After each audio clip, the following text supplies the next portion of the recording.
for the Wrecking Crew is that there's a whole conservative literature on why you want second-rate people in government, or third-rate. I found an interview with the head of the U.S. Chamber of Commerce from 1928, where he said, this quote, it's mind-boggling to me, but he really said this: the best public servant is the worst one.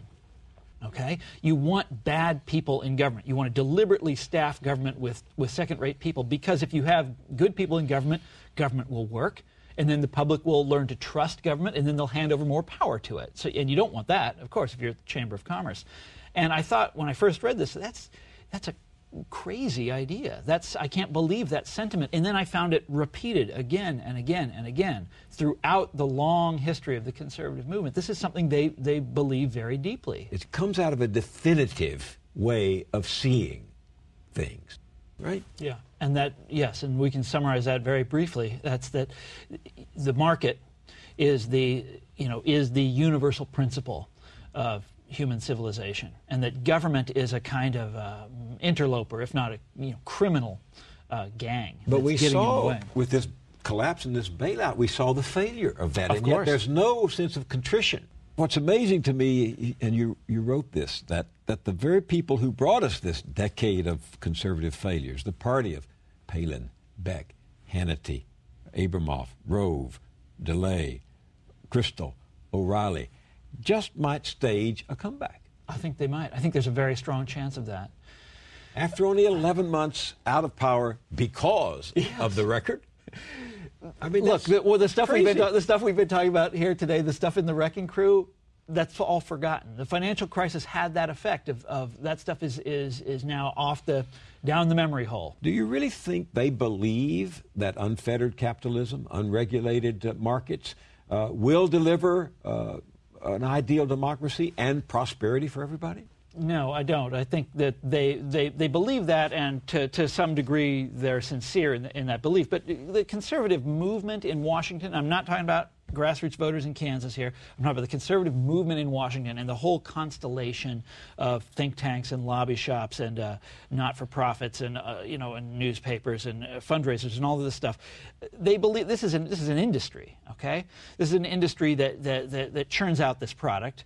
And one of the things, one of the things that they're doing now is they excommunicate George W. Bush, deeply unpopular, so therefore not a true conservative, right? So that way they get to start over fresh. The problem with George W. Bush, the reason we're in such a deep hole is that we never went far enough. As Tom DeLay has said in his newspaper column, and I'm paraphrasing here, the problem with conservatism isn't that it was tried and failed, it's that we never really tried it in the first place. So what we have to do, and I've heard conservatives have said this, what we have to do is go back and deregulate all the way. We have to, slash government. We have to tear that thing down. That's what it's all about.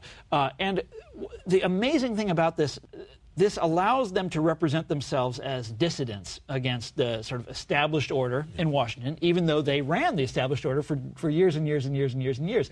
But here's something else that's bizarre to me, and I wonder what you think about it as a historian. I mean, right after the failed terrorist threat of Christmas, Obama's critics went to work scrubbing what happened when the Bush White House was out to lunch in the weeks and days leading up to 9/11. I mean, there were terrorists sneaking into the country. There were warnings from the intelligence community about an attack on an American city coming, and that's all been flushed down the memory hole. Giuliani goes on the air and says, we didn't have any terrorist attacks when Bush was president. Yeah, and that's another, we also forget the anthrax episode, which happened right after 9/11. Look, this is not an argument that I have made, but other people have, that all of these things need to be added to the list of government failures. And if you want to talk, why does government fail? There's two answers out there. One is the conservative answer. Government fails because that's the nature of government to fail. And if you want to look a little bit deeper, it's about, why does government fail? Because government has been systematically destroyed. Whether you're talking about the pay gap and deliberately making government an unattractive career option, or you're talking about outsourcing. This is another conservative strategy for dealing with the state.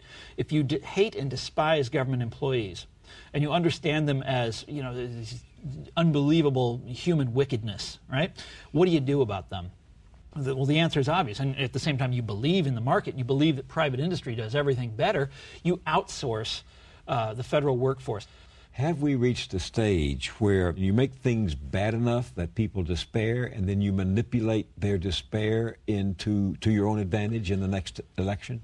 It's a cynical town, Washington, D.C., and the conservative movement tends to be deeply, deeply, deeply cynical about government. Now, it's also, deeply idealistic about the market. The market can do no wrong, almost by definition. But government they regard as a criminal gang. There's more. Many, many conservatives have compared, or they always do, compare government to criminals all the time. Taxation is a form of theft. It's as bad as a mugger in the street saying, "Give me your money." And America is pretty much unique among the nations in that our political system, half of our political system is basically dedicated to the destruction of the government from within. I don't know any other country where that's the case. But there's plenty of countries where government works really, really well. Even for God's sakes, in India, which we don't think of as being an advanced industrial society, their banks didn't all go bust during the latest downturn.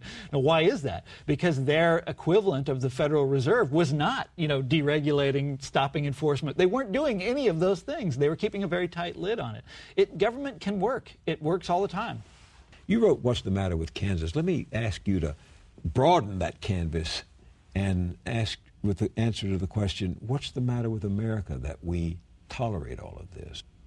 I think a large part of it is that, it's the chronic historical forgetting.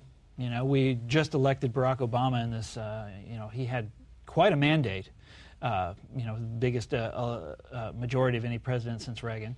And now a year later, and the public is already turning on him, and that's a part of the problem. But another part of it is that the conservative argument about government and freedom is very compelling when they say that something like the national, any proposal for a national health program is a violation of our freedom, something like that. Americans don't like to hear that their freedom is being violated. That is a hot button argument. Now, there's an obvious response that Democrats could make, which is no, this is a way of growing our freedom. This will actually expand human freedom, not limit it. They never say that. Why? So part of the problem with America is the Democratic Party. A huge part of the problem. Because, look, the conservatives have for decades now made the whole point of their party is to attack government, attack the state, encourage cynicism about government, and then wreck it when they're in charge, right? Democrats never defend the state. They never come out and say, no, it's important to have, government. It's important to have a Department of Labor. These are, having government actually, a good government increases your freedom. It doesn't ruin it. They never fight back against this stuff. I think they're some of them do. You got members of Congress here and there that do. But by and large, the prominent leading Democrats in our society don't do that. Why is that? Because I think that would get them in trouble with their funders. The power of money is huge in the political system. Despite all the efforts that have been made over the years to get money out of politics, it's still immensely powerful. The book is Thomas Frank, The Wrecking Crew. The literary journal is The Baffler. Congratulations on both of them, and thanks for being with me on The Journal. It's my pleasure.